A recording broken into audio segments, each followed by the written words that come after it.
What is going on, guys? It is the France, and welcome back to the channel. Thank you for stopping by. This is a double review of Raw and Smackdown. Unfortunately, I wasn't able to watch these shows live like I like to. Things out of my control, which are hopefully now set in stone, and we'll be back to normal reviews next week. But before we get into the reviews, we have some things we need to talk about. Of course, this past weekend, Rich Swann getting suspended indefinitely for pretty much putting his wife in a headlock after what I guess they were on the way to a destination or wherever they were going, and he was critiquing her match. They were fighting, they were yelling and screaming and yelling at each other or whatever. She got out of the car because she didn't want it to become physical. He tried to tell her to get back in the car. She refused, and it escalated from there, and he ended up dragging her into the car and driving off. First off, Rich Swann, I lost a little bit of respect for you. I think a lot of wrestling fans have, because that's just unacceptable. You are a figurehead on. It doesn't matter if you're a figurehead or not, but you're a figurehead in WWE. You should know better. But domestic violence is not a good thing. It's not. It's something that should not be taken lightly. Anybody that I know that you have to be cautious sometimes with the talk of domestic abuse, simply because, especially with Rich Swann being a member of Monday Night Raw and 205 Live, it could be, I don't think his wife would do that, but it could be, oh, she's trying to mess his career up by calling for that he did all this stuff, but there were witnesses to this account, so it makes it more plausible that this did happen, and it's not looking good for Rich Swann. This guy had a bright future ahead of him for Monday Night Raw. I don't know what he was thinking, why he decided to do this, but Rich Swann has been suspended indefinitely, and we will not see him probably in WWE ever again unless things change. And if these charges do get dropped against him, when he does come back, if the charges were to get dropped, he would be just a jobber on 205 Live, and that's about it. But it's sad to see when somebody who has got a lot of talent screw their life up for a stupid mistake, like by a stupid, just an argument over her match that there was no reason for it. Then I wake up this morning, and WWE has made it official. I don't know when. I haven't seen no promos. I haven't seen nothing. But they are coming to Facebook Live with Mixed Match Challenge, which does tell you that the 205 Live will not be live anymore when this starts, because this will be taped after SmackDown. It'll be Raw versus SmackDown, I believe, with men and women tag team matches.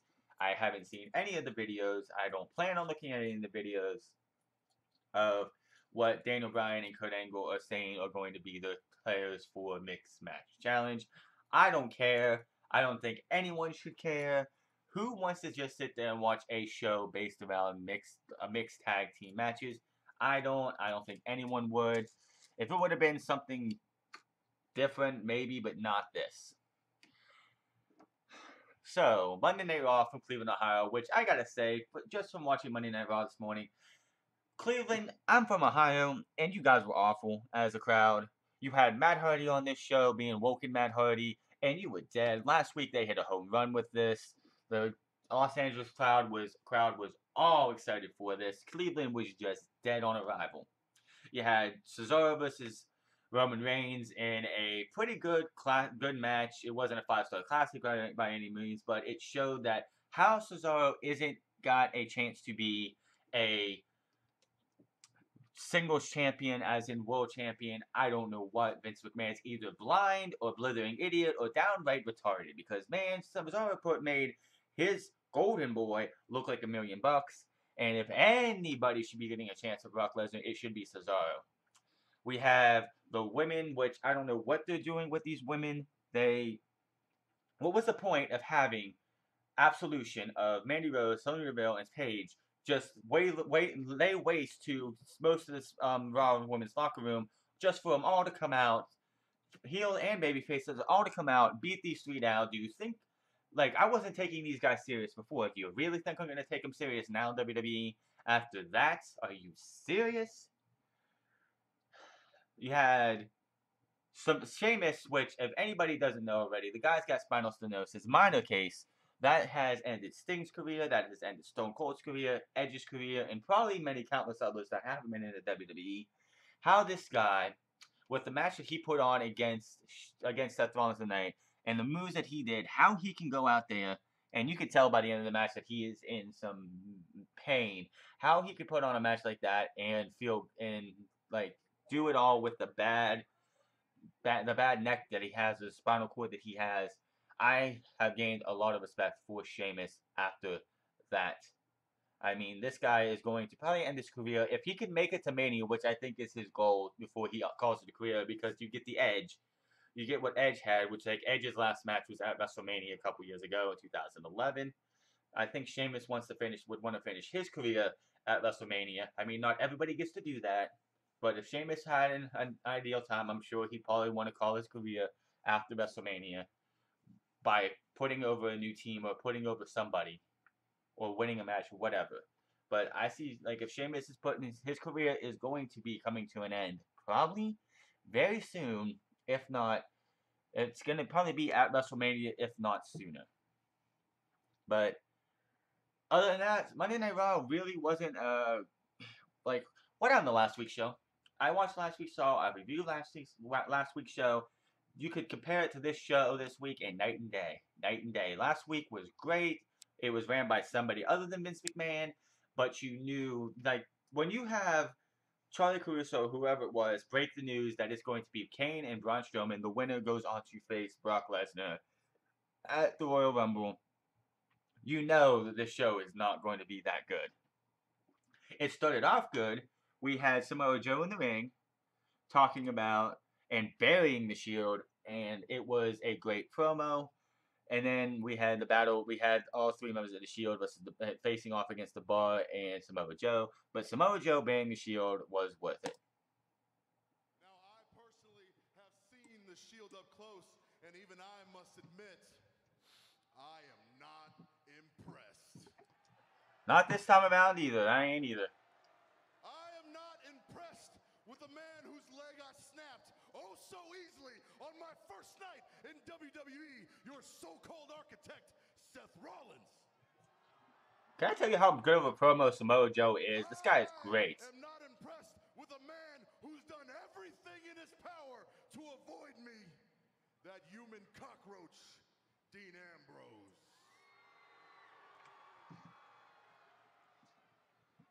And I damn sure am not impressed with a man who I've put to sleep time after time in this ring, the big dog, Roman Reigns. And Roman, don't get it twisted. I'm not asking for you and your two lapdogs. No, no, no, no, no, no, no, no, no. I want just you. You have Seth and Dean in the back. You hear this, punk? Go get Roman. Where you at, big dog? Yeah, go get the big They dog. want you out here. Huh? And you know what, Roman? If you got a problem with what I have to say, if you really got a problem, you'll come out here, because let's face it, I don't need anybody. I don't need Cesaro. I don't need Sheamus. I don't care about Dean. I don't care about Seth. No, no, no, no, no, no, no. My name is Samoa Joe. I'm a man who stands on my own 2 feet. And let's face it, Roman, if it wasn't for the Shield, you would be nothing. Dropping an absolute truth bomb. Without the Shield, Roman Reigns would be nothing. Vince McMahon should take that comment to heart right there. Without the Shield, Roman Reigns is absolutely nothing. He's going to be nothing when the Shield breaks up. He was nothing before that. He is an absolute failure as the top dog. So he calls out Roman Reigns. Roman Reigns comes out. I'm not going to play the rest of the clip because there's no reason to. They come out. Those two start brawling. Roman Reigns is getting the better of him. Sheamus and Cesaro come out. They beat down on Roman Reigns a little bit. Out comes Dean Ambrose and Seth Rollins. And they brawl. Shield and the Shield get beat down and taken down. You have Samoa Joe and the Bar being on top at that time in the show. Then we had Bayley and Mickie James with Sasha Banks versus Paige and Mandy Rose with Sonya Deville on the outside. This match was, who cares? You had Absolution on with the mics, and man, does Paige seem like she's regressed a little bit with her mic skills because she just comes off as cringe right now. Mandy Rose and Sonya Deville, even though Sonya Deville is supposed to be this badass MMA fighter, they're not intimidating whatsoever. The whole idea of a women's faction, like unless it's Nia Jax with a bunch of with a couple people who are as intimidating as Nia Jax is, it's not going to work. It didn't work back when they brought it up when they had the Divas Revolution 2 years ago. It's not going to work now. Mandy Rose is awful on the mic. Mandy Rose shouldn't even be up on our next Paige did not need these two. Paige did not need Sonya Deville and Mandy Rose. And after tonight, I don't know why they put this group together.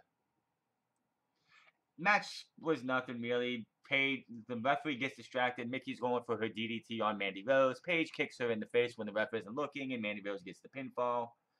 Then we had Matt Hardy's wokenness, which I do have news on that. Matt Hardy's biggest fan in the WWE right now is Vince himself, which is great to hear. But I'm hoping they gave, I guess Matt Hardy has a lot more free reign on this character than he would have on any character he's had in the past in WWE, which is a good thing. I saw this and I'm like, what's with every time they come to Matt Hardy, they have this red screen come up that says woken and then the glass breaks. What's wrong with what they did last week? Hopefully this is the last time they will do fading back and forth promos. Have Matt come to the ring or Bray Wyatt come to the ring and have Matt on the screen if you're not going to show him face to face, because I don't know if they have music for Matt yet. You can't have Matt Hardy come out to the Hardy Boys theme as woken Matt Hardy. That would just be a damper on this. But let these two talk and let's see what happens.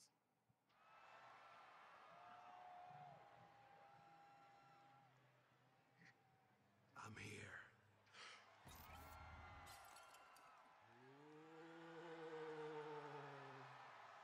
I am woken!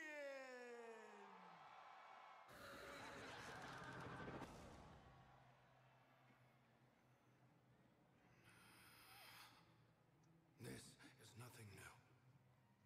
It has always been darkness versus light, yeah. The morning versus the night.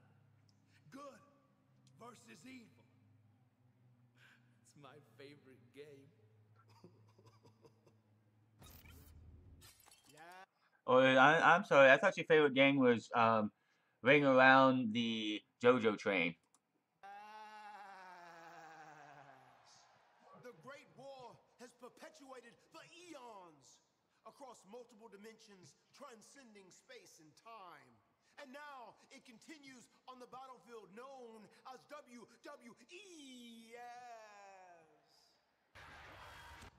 Now, Matt Hardy is woken. The yin to my yang. Oh, how I have been waiting for you. Darkness has descended upon this plane of existence, but my woken wisdom and broken brilliance shall illuminate the masses. So he's woken Matt Hardy, but yet he's still going to use the tagline of Broken Brilliance, which, okay, that's fine.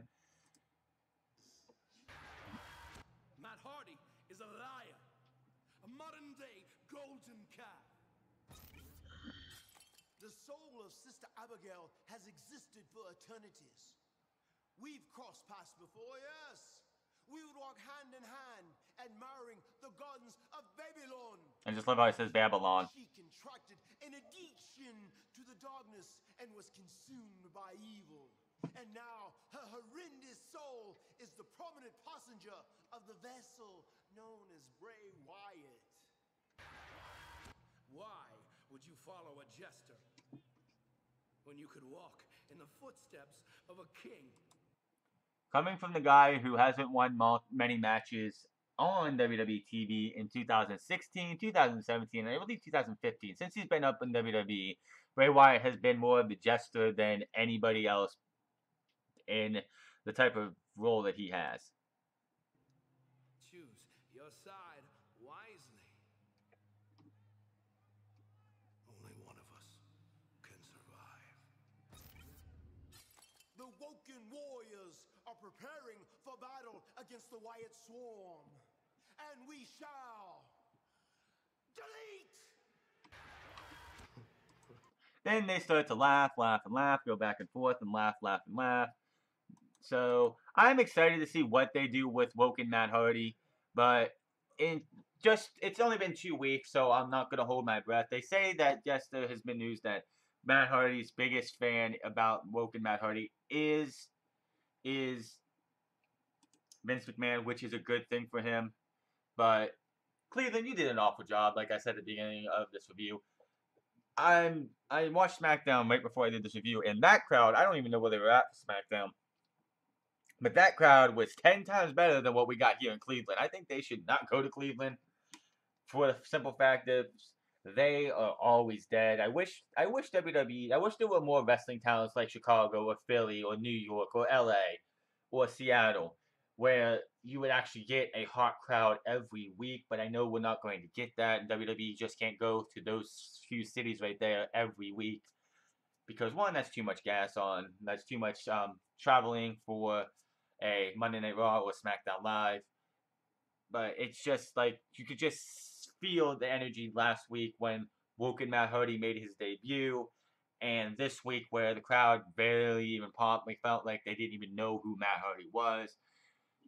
After the promo, we are in the back with Enzo talking to his title like a loser that he is. Gulak says Rich Swan's opportunity has been revoked for what we talked about at the beginning of the show here, that he got suspended. They didn't mention why he was revoked when I honestly think something like this needs to be like addressed a little bit more on WWE television, like how Stephanie at the beginning of the show talk about it or something, like just be like, oh, he's revoked. We ain't gonna give you a reason why, but his thing was revoked is just it's old news. So they're gonna have a second chance fatal 4-way tonight, and Drew Gulak just was getting a pep talk from Enzo, and Enzo mentions Nia Jax's name, and Gulak is just sitting there like, did you just say Nia Jax? She's not even on the 205 Live roster. What are you talking about? Oh, I see what this is getting at. And he's starting to become a very funny guy. I think they should be able to do more with him. His gimmick has been, I think Dave Meltzer and them were talking about how like he might be turned babyface eventually, but I don't think that gimmick would work as a babyface. He can be good. I tell you what's not good, and that's Finn Balor. Finn Balor. First off, Michael Cole likes to remind us every time that he's the first ever Universal Champion, and with Vince McMahon holding the keys to Finn Balor's future, that's the closest he'll ever get to the Universal title again in a long time. But Finn Balor, last year, comes up from NXT after being NXT Champion, which I guess is the world title now, for over 200 days. He carried NXT on his back for over a year and a half. Comes up, beats Roman Reigns on his first night after winning a fatal 4-way, beats Roman Reigns, goes to SummerSlam, wins the Universal title, has to give it up due to an injury, comes back the night after WrestleMania, I believe, and now he's facing Bo Dallas last week and Curtis Axel this week. We want Finn Balor to be used better. If you want to, you're gonna have to do fans would have to be more of like an Occupy Raw with Daniel Bryan, where you just start like saying we want Balor a lot more. Make it deafening to WWE, because him being over to us is not over to WWE. They had him face Bo Dallas last week in a nothing match. They had him face Curtis Axel this week in a nothing match. He wins with the coup de grace, and he's just in mid-card purgatory, if not even mid-card. Kane had a promo, boring, nobody cares, talking about how they're going to go like beat each other down and how he's going to face Brock Lesnar for the first time. I believe that is wrong. I believe he faced Brock Lesnar in 2002 for the Undisputed Championship. But I am, yeah, really looking forward to that. I know nobody else is. Then we had Sheamus versus Seth Rollins, as I said, and everybody for these 3 matches: Sheamus versus Seth Rollins, Cesaro versus Roman Reigns, and Dean Ambrose versus Samoa Joe. The Shield and the Bar are banned from ringside, or Samoa Joe in the other case are banned from ringside. As I said, I have more respect for Sheamus after everything he's going through with this spinal stenosis, and it's going to really be a bummer to see when his career ends. The difference is we know it's going to end back, like, when Edge's career ended. Nobody knew it was going to happen at the time. Everyone expected him to be around for the rest of his, because he wanted to be there for another year. I believe it was the next WrestleMania was when he wanted to call it a career, but he couldn't because of the spinal stenosis problems. I've never had spinal stenosis. I've never had anything wrong with my neck and spine like that. But if you have this spinal stenosis problem, there is no reason you should be doing a stretch muffler with Seth Rollins' leg on the back of your neck and just holding it there for like 2-3 minutes and just cranking his knee like that. That was downright horrible to be able to like sit there and like he's gotta be like he is one tough son of a gun, I will say that, but there is no reason to do a stretch muffler when you're having bad necks like that. He also did his rolling barrel roll, his fireman carry move that he does. When from the stretch muffler they did a roll through because it looked like Seth Rollins got out of it. It looked like he was gonna get powerbombed. Seth Rollins rolls through and gets put in the cloverleaf. Seth Rollins' knee was a big story of this match. Even with a bad knee, this is a beautiful spot. Seth Rollins hits Sheamus with a top rope superplex, rolls him over, just like Jason Jordan did last week with his double Northern Light suplexes. He pulls him over, rolls him over, and hits a Falcon Arrow on one leg. Thing of beauty. Big thing of beauty. Match ends when Sheamus is going for a bro kick. Rollins moves out of the way, kicks him with a super kick, and then hits the knee, as they're calling it, the knee. And 1, 2, 3, Seth gets the win. In the back, Renee's interviewing her husband about his match against Samoa Joe. He starts talking strategy about things. Then he's like, well, I should be talking about that, and thanks Renee for the pep talk, and walks off. Second chance fatal 4-way, Mustafa Ali versus Cedric Alexander versus Tony Nese versus Arya Daivari this was a pretty good match. The cruiserweights have had for the last 3 weeks, I don't know what it is in the back, but somebody's gotten to give the cruiserweights some time. Last week was a better match, of course, but this week they pretty much like teased the same finish as last week, only it being, I believe it was Daivari getting the pinfall, or Tony Nese getting the pinfall, instead of, Gulak who did last week. Lumbar check it was a running Spanish fly. I mean, the Spanish fly off the top rope is a thing of beauty, but you have yourself positioned to do that. This one takes a lot more effort because your two guys are running at each other, and you have to catch each other just right and do the Spanish fly. It was a thing of beauty. Running Spanish fly, lumbar check, and Daivari tries to steal the pinfall, but to no avail. Cedric Alexander pulls him out. Tony Nese, they're battling on the outside. Tony Nese dives over the ropes, and nails them both. Tony Nese looked good in this match. Match ends with a springboard kick to Daivari. Nese gets a kick to the head, knocked outside. Lumbar check to Daivari, and Cedric gets the 3 count. Next week will be Cedric Alexander versus Drew Gulak. The winner will take on Enzo Amore at I assume the Royal Rumble or on the Christmas edition of WWE. It's Monday Night Raw, which is in 2 weeks. After the match, Cedric says this is his second chance. He plans on taking full advantage of it. And next is Gulak. Then he moves on to face Enzo to become the new Cruiserweight Champion, which, in my opinion, I hope they would actually do. Cedric Alexander, Mustafa Ali, and Tony Nese, out of all 3 of those guys in this match, I would love to see all 3 of them hold the Cruiserweight Championship at one time or another in 2018. Take the title off from Amore, fire him, or do something with him. He is not worth the money they are paying him on TV. In the back, Drew Gulak says after he beats Cedric, he will become champion. Enzo is not happy about this one bit. Enzo says, Gulak, we aren't friends. You work for me. He says, your PowerPoint, you are lucky to be a passenger on the Zo train, and that there's one word for your PowerPoint. He's about to say it when Gulak says informative. Then, of course, off to the side, Nia Jax comes in with that creepy, goofy looking smile. I do not like seeing Nia Jax smile like that. If I want to see Nia Jax smiles, it's because she's just laid waste to somebody she's wrestling in the ring. But this smile is just, and unless I haven't seen him in the ring yet, I don't know if it's some kind of camera work they're doing. But Nia Jax to me, I don't think is actually as tall, is the same height as Enzo. I thought she would be taller than Enzo. She also, the awkward flirting between those two. I'm one of those guys who anytime sees somebody flirting with somebody, it's like, that's just awkward. Unless, of course, I don't flirt with people, but you know. She says, nice to see you too, Drew. I like your PowerPoints. Enzo's playing nice. It's like, I was just saying that. They're informative. And she tells Enzo, maybe we should talk sometime. Maybe when you're not so busy. And then walks off. So that they're doing that.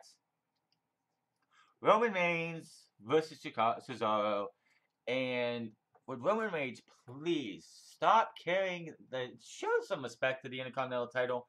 I know it's not the title it used to be when like Shawn Michaels held it, or Bret Hart held it, or Mr. Perfect held it, or all those guys like at that time held it.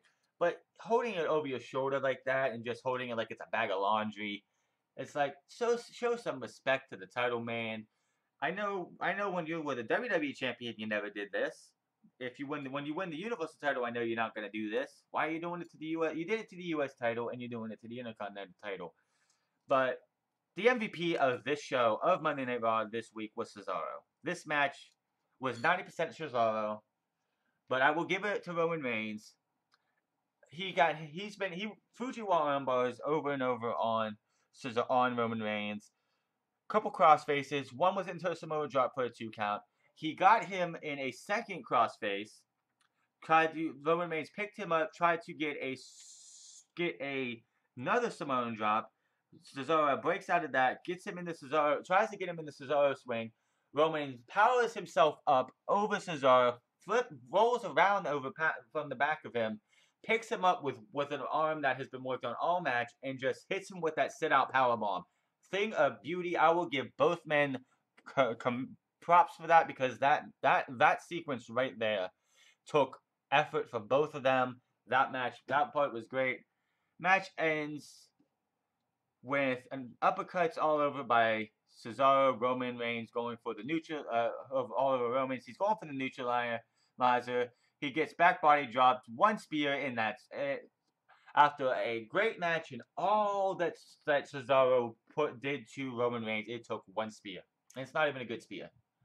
They make Roman Reigns, basically what's going to happen at WrestleMania, we're going to have Roman Reigns versus Brock Lesnar for probably both titles, because we know he's taking this title to WrestleMania. Other people think he's not going to lose. He's going to lose the title before WrestleMania, but I know, and anybody with a brain knows he's not losing this title until after WrestleMania, and probably a multi-man fatal 4-way, 6-pack challenge, triple threat, whatever, for the Intercontinental title on a Monday Night Raw or something. But he's gonna win. They're gonna pretty much Brock Lesnar and both him and Lesnar's finishers are not allowed to be broken out of until we get to Mania. So yes, it's gonna probably feel like a big deal to people who don't know. I already know when Brock Lesnar hits that first F5, I'm like, he's not winning. It's going to be a 2 count. I know Michael Cole is going to try and sell it like $1 million. But that's just, it's just not, I don't know what they're thinking. A simple spear. You have somebody else, you have other people on the shows, on Raw and SmackDown, do a spear. It's a 2 count. But when Roman Reigns does it, because it's Roman Reigns, it's a much bigger deal. And I just don't get it. I don't get why they want to act like this. Like it's a bigger, like Roman Reigns' finisher is bigger than anybody else's. But Yes, Roman Reigns will hold this title. So he's gonna get fed Cesaro. He was fed Cesaro. He was fed Jason Jordan. He was fed Elias. He'll be fed Samoa Joe probably next week or the week after. He's going to go through everybody. They're sacrificing everybody for Roman and sacrificing everybody for Kane, for not Kane, but Brock Lesnar. So these two feel like to Vince McMahon, ah, these two are better than everybody else, so which should be a great match. Nobody's gonna care. I'm just hoping Vince McMahon, because the Elimination Chamber is a Raw exclusive pay-per-view, I'm hoping somebody on SmackDown wins the Royal Rumble this year, and that person will be where Roman Reigns wins the chance to go face Brock Lesnar in the Elimination Chamber. And you really want people to care a little bit more about Roman when we get to the Elimination Chamber. He starts the match. And of course they'll do this is they'll probably have him start the match and he'll just pin everybody. But maybe like because he went through 6 guys from the start, not having come out last. Roman Reigns, if Vince McMahon is really this stupid, I hope he's not, then that you wouldn't I don't hope Vince McMahon is not this stupid to have Roman Reigns come out for the Royal Rumble and win in Philadelphia again. That would just kill Roman's career 110%. Nobody would buy him as champion. Nobody would buy him for anything. People would just want him gone. Then we had Braun Strowman with his promo for the match on the night. Again, Kane in the main events. This stat hit was floating around on Monday night. Finn Balor, who everybody wants to be the guy to go face Brock Lesnar, it took him 9 months to main event Raw 3 times. Want to know how many times in the last month that Kane was in the main event? 3. In 2017, Kane has been in more main events in a short amount of time than Finn Balor and other guys. Are you kidding me? Why Kane is back is I don't know. Then we had Alicia Fox. Was supposed to be Alicia Fox versus Asuka, and Asuka's out, ready for Alicia. Alicia Fox's music plays. Absolution comes out, shows up on the Titantron that Alicia Fox is in the back getting her elbow checked because that was weak. A weak way to, it's like, oh, my elbow. Oh, my elbow. Like, talking to a referee, checking her elbow. But they pretty much circle the ring, tell Asuka that you're in our way, and if you don't get out of our way, we're going to make you get out of the way. Which, again, Mandy Rose, Sonya Deville are not intimidating at all. Neither is Paige, really, but, like, the biggest reason and why people are like, why did Sonya Deville come up? Why is Sonya Deville on Monday Night Raw? Shayna Baszler. Shayna Baszler is coming to NXT. They did not want Shayna Baszler and Sonya Deville in NXT because they have about the same gimmick. We have former MMA fighters on NXT. They didn't want that on NXT both at the same time, and that's why we have Sonya Deville on Raw right now. And this is what I don't understand. You had Absolution come out. They circle the ring, Shield style, which is what I think anyone wants to call it. They come out. They pretty much tell Asuka, get out of the way, we'll make you. Asuka starts pretty much handling them for a minute. She takes out Mandy Rose. She takes out Sonya Deville. She puts Paige in the armbar, and then all 3 of them start beating down on Asuka.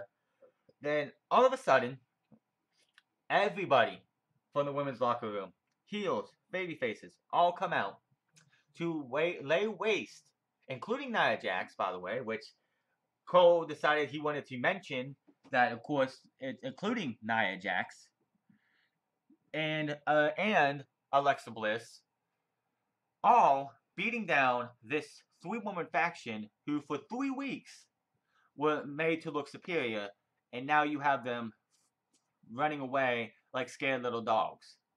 What was the point? What was the point of bringing two women up and pairing them with Paige if all you were going to do was have them be dominant for 3 weeks and then kill them? This, like, okay, I know you shouldn't, but I'm going to compare this. Like, when the Shield came out, it would have been detrimental to their careers had you had Roman Reigns, Seth Rollins, and Dean Ambrose come up lay waste to people for 3 weeks, and then have the entire Raw locker room come out and beat those 3 down, leaving them laying. I know the Shield is 10 times better than what Absolution is, but you see what I'm getting at. 3-person faction, 3-person faction. So, what is the point? I wasn't taking these guys seriously anyway, but my chance of taking them serious at all kind of just went completely out of here. In the back, Court is ordering reinforcements on the ring for the match tonight, which, again, nobody cares. Then Jason Jordan comes in apologizing for what he said last week, how he was becoming very selfish, self-absorbed, how he wanted to take on Samoa Joe, and how he doesn't have any right to just come in and tell Kurt what he wants. He should be more respectful for Kurt, and he's not happy. And once the video clip loads, we will be ready to go. We'll let them talk.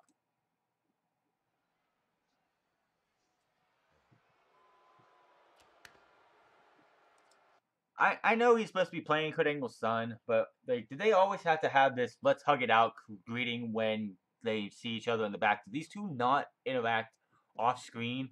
I mean, I go to see my dad all the time. I'm not going to sit there and give him a hug like that every time. And it's like these two are just father and son on screen. If you're going to play the whole illegitimate son angle, you got to do it all the time. I just wanted to come in here and let you know. Sorry about last week.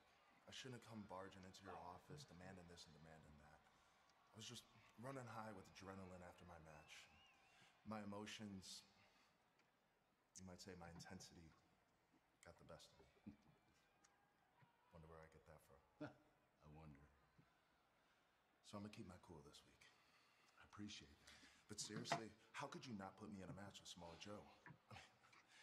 The guy came in and he blindsided me. He disrespected you. Then he went on and he cost Seth and Dean the tag team titles. The guy is just running rampant all over Raw. No wonder Stephanie got on your case last week. Little jab at his quote-unquote father right there. If you would've just put me in the match with Samoa Joe. Calm down. The situation we're in. I know it's not easy for you. It's not easy for me either. But I'm your father. As your father, when Samoa Joe attacks you, I want to attack him back. I want to hurt him. But I'm not just your father. I'm the general manager of Monday Night Raw. For how much longer? You're not the only superstar that has issues with Samoa Joe. Yeah, but I'm the only one that can beat him. There's Jason Jordan's ego right there. I've been in the ring with John Cena, Roman Reigns, Braun Strowman, Kane, and I've held my own every single time. All right. Listen, I'm going to say this to you as the GM and not your father. Holding your own is not winning. These names that you mentioned, you almost beat them, but you really didn't beat any of them. You will have your match with Samoa Joe when I say so, not when you want it. Okay, Dad. Or maybe I should say, okay, Kurt. Jason. Like this, it's a slow burn. Very, very slow burn for those two. It's going to happen. I don't know when, but it's going to happen. We're going to see Jason Jordan turn heel within the next 2 months or so, costing his father his job probably, or maybe it comes out that he's like Triple H and and Stephanie McMahon and the McMahons put him up to it. Then we had Dean Ambrose versus Samoa Joe. Jason Jordan comes out at the beginning of this match to do exactly what Samoa Joe did last week at the beginning of this, and just sit down and take a seat and watch. Samoa Joe pretty much dominated most of this match. Jason Jordan, towards the end of the match, comes down to ringside to cause a distraction. And then, by the way, this was a first time ever between Dean Ambrose and Samoa Joe. Very underwhelming match between these two. I believe it was the first time ever. I don't think Jon Moxley and Samoa Joe ever wrestled each other outside of WWE before this time. I could be wrong. Let me know in the comment section below. Match ends as Dean Ambrose has Samoa Joe down. Jason Jordan is up on the ring apron, distracting the referee for whatever reason. Jordan pretty much distracting him. He gets a 2 count. Dean Ambrose gets a 2 count. Not happy at Jason Jordan. Dean Ambrose comes out of the ring to pretty much get in the face of Jason Jordan. Jason Jordan wraps his arms around Dean Ambrose, getting ready to suplex him over him. How that's not a DQ immediately, I don't know. The referee DQ thing has just been kind of iffy lately.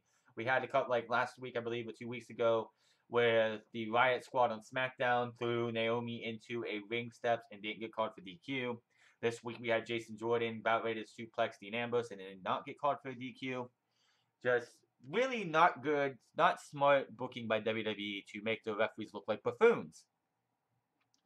Joe jumps outside and nails Dean Ambrose and Jason Jordan, who has Dean Ambrose up ready to do a suplex. Throws Dean Ambrose back in the ring, hits a nice, cool little senton onto Jason Jordan, knocking him out. Puts Dean Ambrose in the Coquina clutch. Dean Ambrose fights as much as he can, but passes out, and your winner is Samoa Joe. In the back, and who really cares about this? Dana Brooks in the back, just being all gushy and happy that she's joined Titus Worldwide. All happy and everything. You have the Good Brothers of, which I'm calling them the Good Brothers because that's what they call themselves, of Luke Gallows and Carl Anderson coming up, making fun of Titus Worldwide and calling them nerds. Then Braun Strowman just run, like everyone gets out of dodge, and the main event is up next, which resulted in the Braun Strowman versus Kane was really a nothing match. They reinforced the ring for a 4-minute count out. After the match, they beat each other down, they beat each other up, they used weapons all left and right. Braun Strowman puts Kane through a table he sets up with a running power slam, and that's how Monday Night Raw ended. Before we get to SmackDown, I have a things to say. This is the best you could do for Brock Lesnar at the Royal Rumble. A 50-year-old kid in 2018 is going to be in one of the big main matches on a Big 4 pay-per-view in a triple threat match, because this is leading to a triple threat match. Anybody who thinks otherwise, this is leading to a triple threat match. It's going to be Brock Lesnar versus Braun Strowman versus Kane for the Universal title. Kane's only there to eat the pinfall simply because they don't want to beat Braun Strowman. But for what reason? Why? Everybody wanted to see Finn Balor. I would have rather seen what JD from New York pitched, where we get Seth Rollins versus Brock Lesnar, and that leads to the breakup of the Shield and has Dean Ambrose turning heel. Not this. Braun Strowman, what are they going to do? The match between these two, Braun Strowman and Brock Lesnar, was an awful, underwhelming match back at No Mercy. This match with Kane added is not going to be any better. I don't understand what Vince McMahon and WWE is thinking here. This is going to be just god-awful garbage. The only thing that, so far, all we have to look forward to is the Royal Rumble, as long as WWE doesn't get stupid and give us Brock Lesnar winning the winning the Royal Rumble, which would be the dumbest thing they ever do if they give him that. Now, before SmackDown got started, we had, I guess, Zack Ryder calls out Mojo Rawley for a match at Clash of Champions, and it would be the kickoff show. You have Mojo Rawley versus Zack Ryder. Let me raise your hand if you're going to be wanting to watch that match, because I sure as heck don't. I really don't care. I've never cared for Mojo Rawley. I didn't care about his I don't get hype, I stay hype attitude when he was in NXT. The only reason he was worth anything, and the only reason he's on SmackDown Live, is because of his tag team with Zack Ryder. Since they are no longer a tag team, nobody's gonna care. So, what's tonight? Last night, I don't know what they're going to do, and I don't care. Zack Ryder will probably lose just because they want to give Mojo Rawley whatever. Then, apparently on WWE.com is where the Fashion Files is. Thank goodness it's not going to be on SmackDown Live anymore. But apparently, Breezango challenges the Bludgeon Brothers to a match at Clash of Champions. So after all the silliness, all the stupidity of the Fashion Files, we finally get to see Breezango in a match at Clash of Champions. The last time they were in a match, I believe, was at Survivor Series in the kickoff show against Zayn and Owens, but it was just an match. Now we're going to have, and they're going to get squashed again. It's going to probably be a squash match. Hopefully they'll get a little bit of offense in, show the Bludgeon Brothers getting, like, because they've already squashed the Hype Bros twice. They squashed a local jobbers last week. They squashed a local jobber and a former WWE superstar, Colin Delaney. So hopefully things will get much better as we go.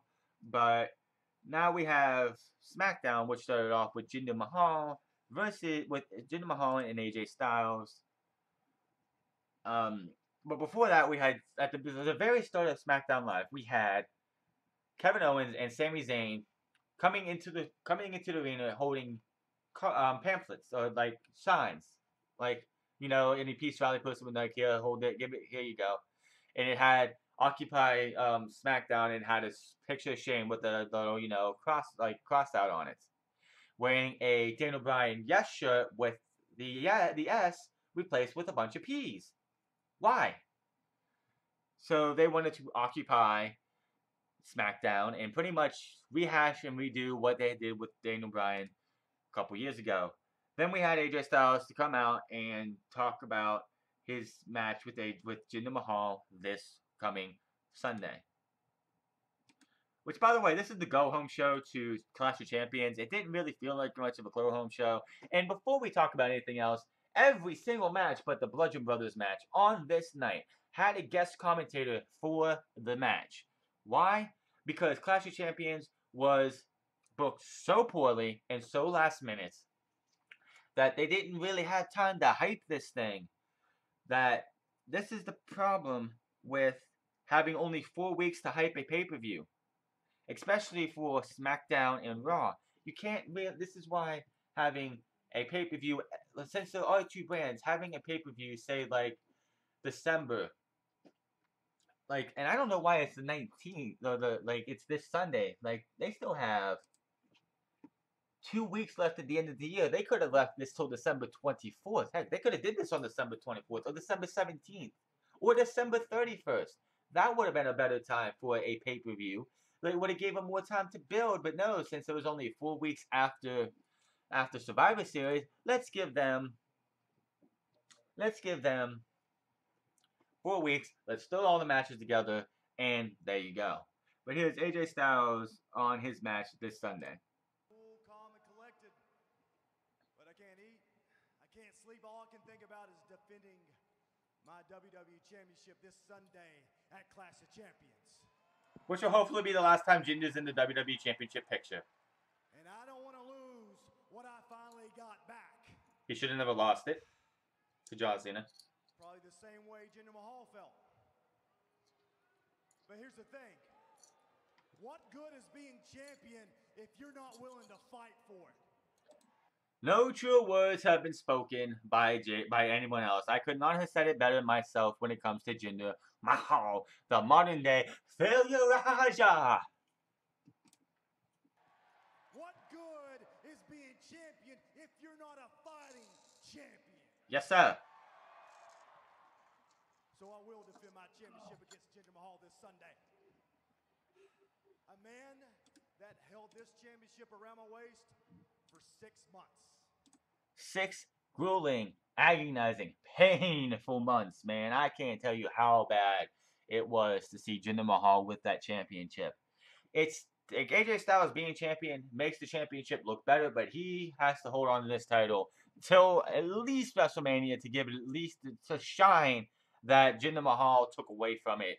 He's still cleaning off that dirt that was Jinder Mahal. A man that will do anything and everything to hang on to his title. For instance, Punjabi prison match. That's like having a home field advantage. Awful match. If that wasn't enough, he had the great Khali come from India to help him out. Hold on, there's more. Because Because we can't forget about the good old Singh brothers, always around to cause a distraction. So trust me when I say this.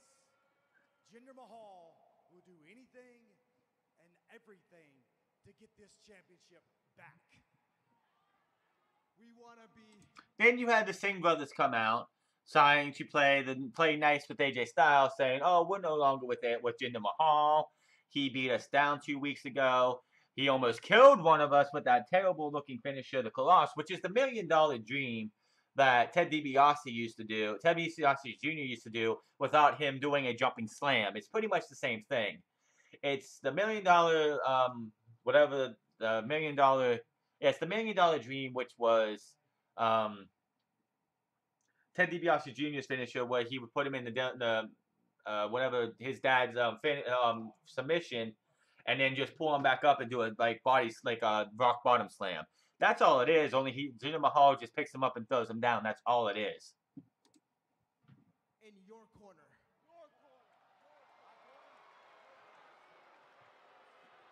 No, don't boo that. Don't boo that. Hear us out. Come on, hear us out. We want to be in your corner, because as far as my brother and I are concerned, Jinder Mahal will be facing you alone. I like that. We are done. We are absolutely done with the modern day Maharaja, all that. We're done with all that. He's a disgrace. Jinder Mahal is a disgrace to the 1.3 billion people of the great nation of India. Hey, keep going, man. Get it off your chest. Say it. Say it to the world. Tell How me I really feel? How I really feel? Yeah. He gets to travel first class while we're stuck in the back like a bunch of sardines. What? He gets to find his hotel Economy. accommodations while we get stuck in some motel on the side of a highway. Roach Motel? We've never been in a motel. He can't even tell us apart. He thinks we're twins. He makes us dress the same. We like dressing the same. We like dressing. And above all, he made us kiss. He made us kiss his feet. What? It wasn't that bad. You have one Singh brother sitting there telling all these truths about and things, and you have the other one sitting here trying to, wow, that's just dumb. He made us kiss his feet. And you know what that smelled like? Cheese and garlic mixed with butter chicken. Butter chicken's pretty good. Cheese, garlic, and chicken. That's what his feet smell like? Yes, butter chicken mixed with garlic and cheese. Oh, man. Hey, dude, that's gross. Hey, listen. Hey, whoa. Shut up for a second. Seems like you guys got some real beef with Jinder. I get it, man. I understand it. Some serious stuff here. My question for you is, if you guys are really angry with Jinder, then why were you by his side this past weekend in India? Are you with him? So they cut it out, but yes, they showed on Smackdown. They showed him AJ Styles showing and this is AJ Styles showing why WWE social media is a detriment to all of WWE, because you have these guys coming out, sitting there playing nice, trying to suck up to AJ, and then AJ's like, well, if you're against him, then why were you guys by his side with him and in India? Which is like, they had pictures of the India tour. They had the video of them doing the little, the India dance, whatever the Punjabi dance, whatever it's called, in India with Triple H and Jinder Mahal. So that's that. We are done. We are done with Jinder Mahal. We are done. Finito. Finish. We are done. Kalas. We're done. We're not going to do anything.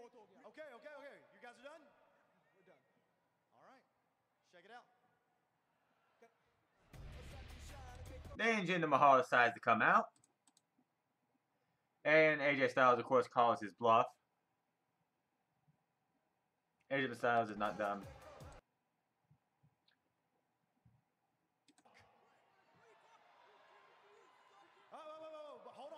Hold on. I did like what you said. When you said at Clash of Champions, it was going to be me and Jinder one-on-one, nobody getting involved, him and I alone with each other. Yeah, I like that. That kind of match, that's the one I want. Hey, man, I appreciate you guys being honest. And you are right. We will have a one-on-one match. He headbutts the one and punches the other one and beats them down a little bit, knocks them out. That's one way to insert a one-on-one match. throws him out of the ring. Not buying what the Saints are putting out here. AJ Styles just threw down the gauntlet to Jinder Mahal. One-on-one, man-to-man, a clash of champions. Jinder gets on the apron, says it's my property and I'm gonna get my title back in Clash of Champions. Now later in the night, AJ Styles is in the back being interviewed by Renee Young, who's all over the place on SmackDown and Raw, but he's like, I was no fool. I knew what was going on. I'm no idiot. I'm gonna beat the odds at Clash of Champions, and I will. Jinder Mahal comes out, smacks him, like punches him in the face, knocks him over, beats him down, and says, "You will not beat the odds at Clash of Champions," and that was the end of that. What I think is going to happen is WWE's has a known track record of doing things. If a champion loses the match at during a TV taping like SmackDown last night, or gets beat down, they will end up winning the match at the pay-per-view. Like AJ Styles, just like Jinder Mahal stood tall overall last night over AJ Styles. So that makes me believe, and if WWE changes this, I would be surprised, but that makes me believe that he is going to lose to AJ Styles, and Jinder Mahal will hopefully be taken out of the title picture. Riot Squad is out because Charlotte versus Riot. Naomi is on commentary for this match, every single match, and I can't listen to Naomi. I mean, not Naomi. I cannot listen to Natty. Natty was out, not Naomi. Natty. I don't know why I put Naomi in my notes. Natty is out on commentary, and she has been absolutely cringeful since she's been a heel. She's not really a good talker anyway. She just doesn't have that. She should not be on the mic ever. She's just like so cringe.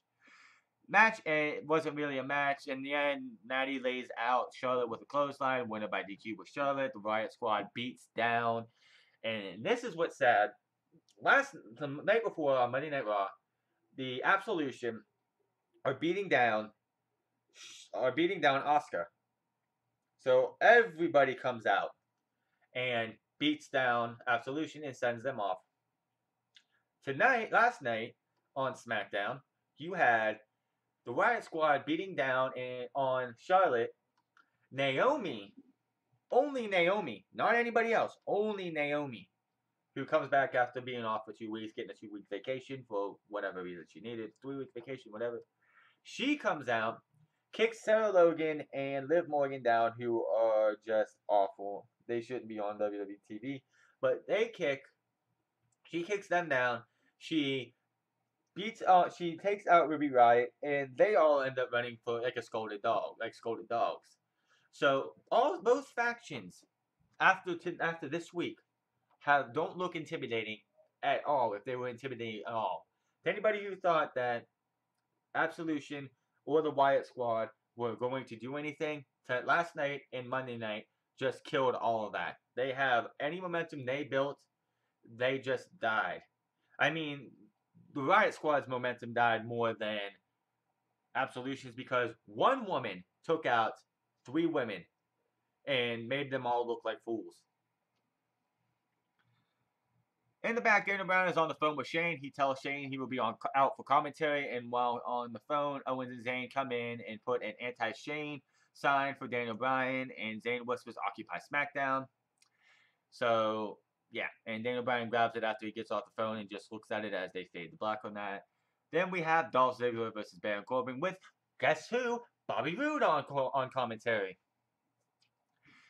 Dolph Ziggler, I can just say, Dolph Ziggler, they stopped doing the scratch record, no entrance music thing with Dolph Ziggler. He just walks out with that I don't care look on his face. He walks out, Dolph Ziggler always used to come out, with his hair all being done up and everything. This thing looks like he just woke up from a nap, put on his wrestling gear, and walked out and said, I don't care right now. My contract's coming up. I ain't sticking around. I don't know when his contract's up. I thought his contract would have been up already.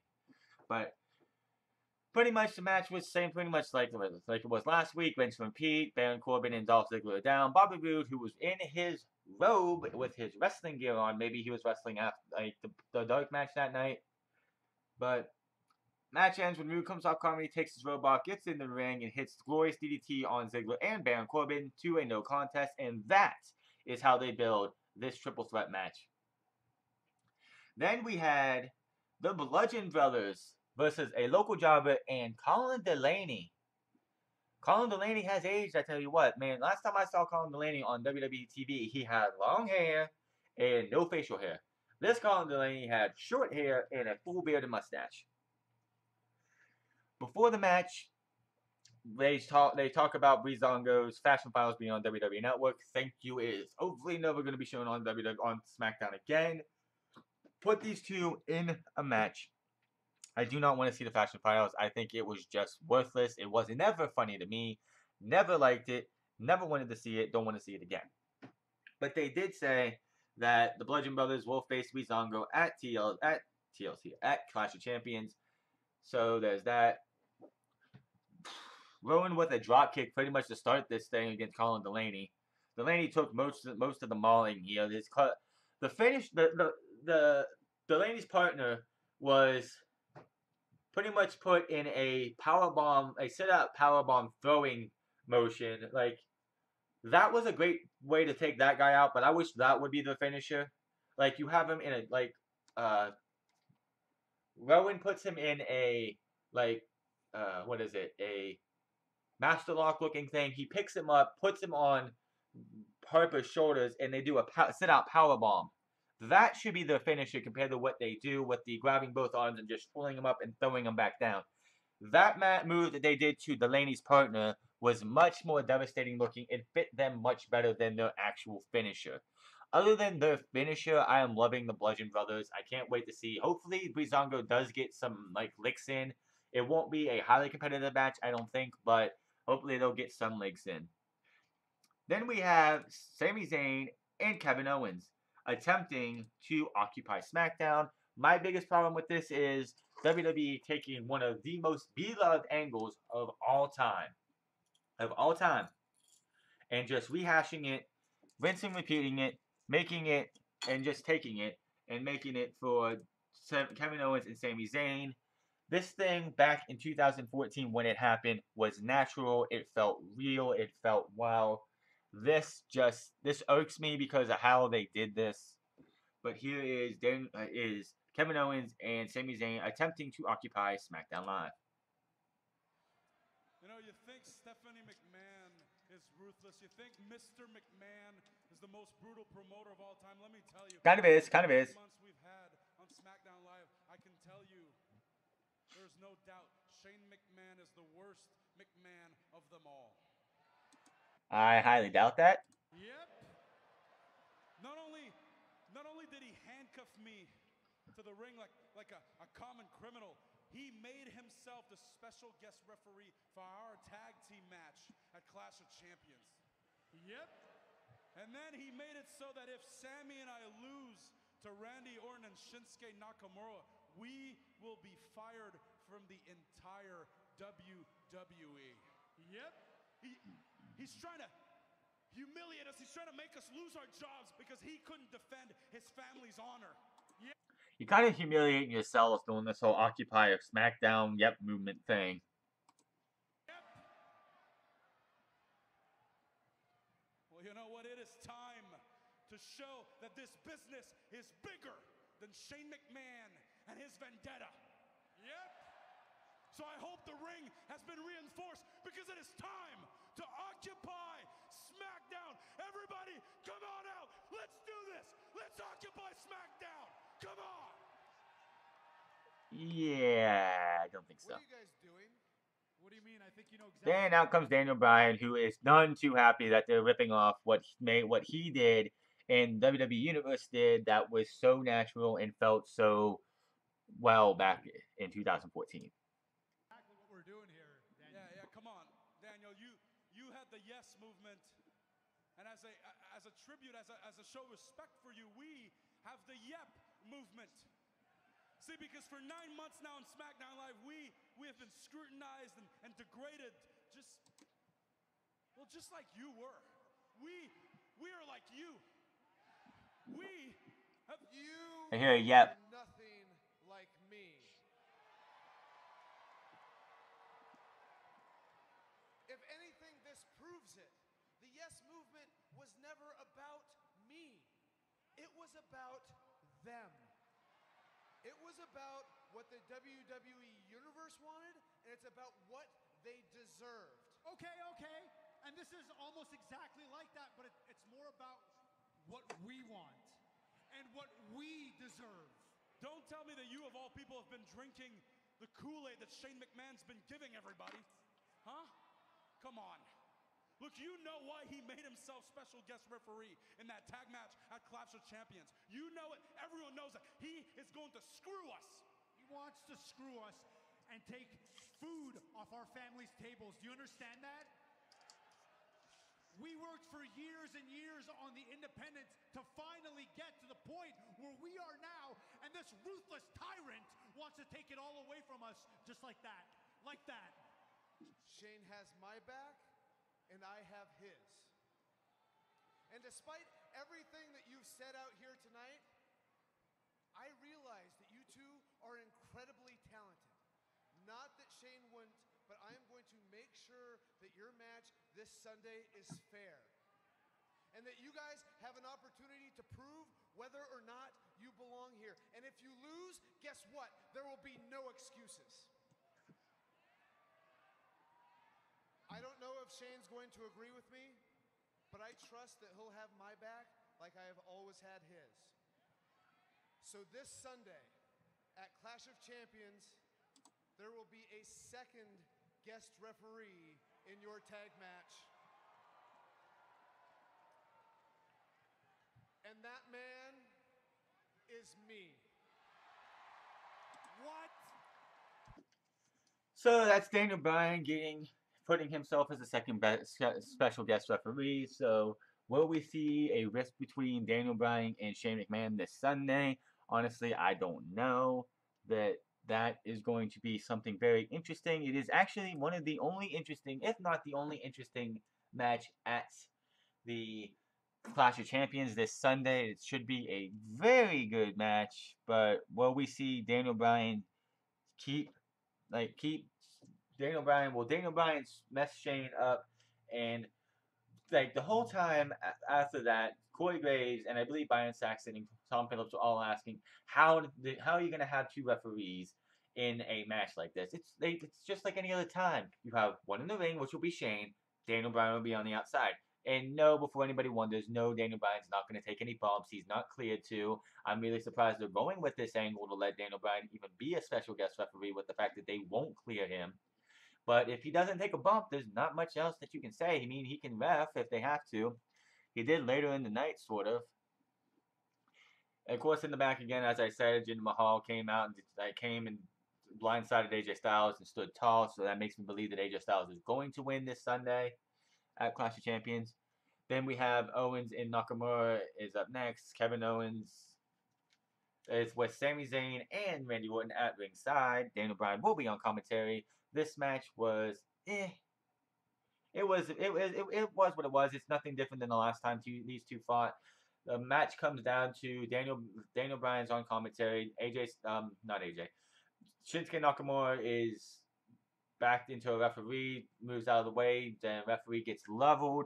Daniel Bryan grabs the referee's shirt, takes off his jacket, puts it on, slides into the ring late. He took forever. Like, he had this referee shirt. He's just sitting there, like, casually putting it on, like he just woke up to put a t-shirt. Like, he just woke up, is getting dressed, and he's just putting his shirt on. That's how slow it felt like Daniel Bryan was putting this shirt on. He gets in the ring, counts the 2 count, and Sami Zayn comes in unhappy, mad as can be that Daniel Bryan's doing, has this on. Randy Orton comes in, those two battle and fight each other. Sami Zayn gets the best of Randy Orton.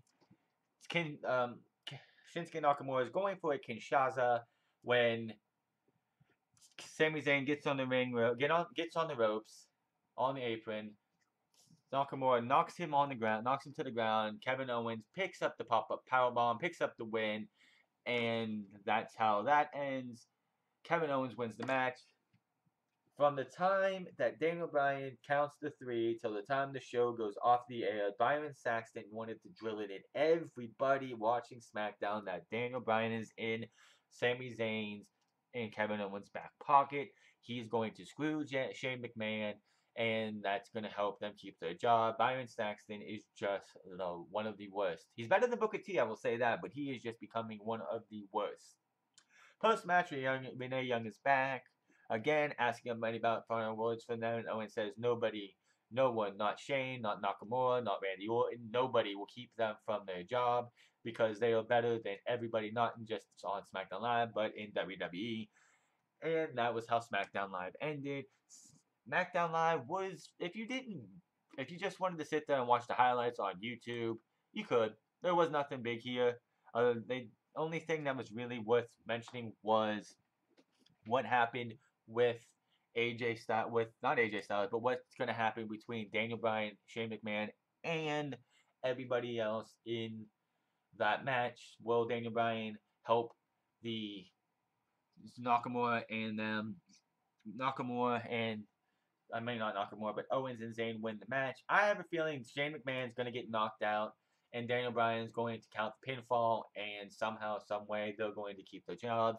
If not, Daniel Bryan will end up costing Kevin Owens and Sami Zayn the match, or something's going to happen. Something's going to happen in that match. It's the only match that's intriguing. I'm hoping that, and I will have a preview and predictions on Friday for this show, this trashy show that they're going to call Clash of Champions. There's nothing big here except for this match, and I hope that we're all going to be sitting there watching while Daniel, and you know what would not surprise me?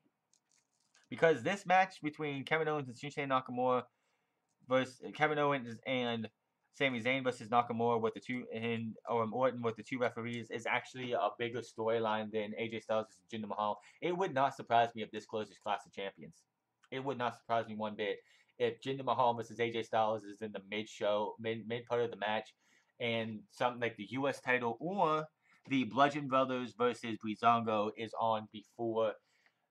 It's like we'll have Jinder versus AJ, the Bludgeon Brothers destroying Breezango, and then we'll have this tag team match. It would not surprise me 100% if that happens. It wouldn't at all. We will find out on Sunday. I will be back here for Clash of Champions. Oh, actually, I'll be back later tonight, for a double review for last week's and this week's NXT. Make sure to check NXT out on the USA Network. But if you are somebody who watches NXT, I would also advise you to maybe check out the replay on the WWE Network, because they might leave something out of the USA Network for time, because a lot of the NXT shows, I know they have little mini commercial breaks, but there's a lot more commercials on USA than there are on the WWE Network, so there might be a cutout. They might cut the matches up a little bit or cut out a segment, and I would check out NXT on both the USA Network and WWE Network. I am looking forward to NXT. I'll be back later tonight for both reviews of last week and this week's. So until then, my name is The Franz. Make sure to like, share, subscribe. Find me on Twitter at The Franz. Thank you all for watching, and I will see you guys later. Peace to me.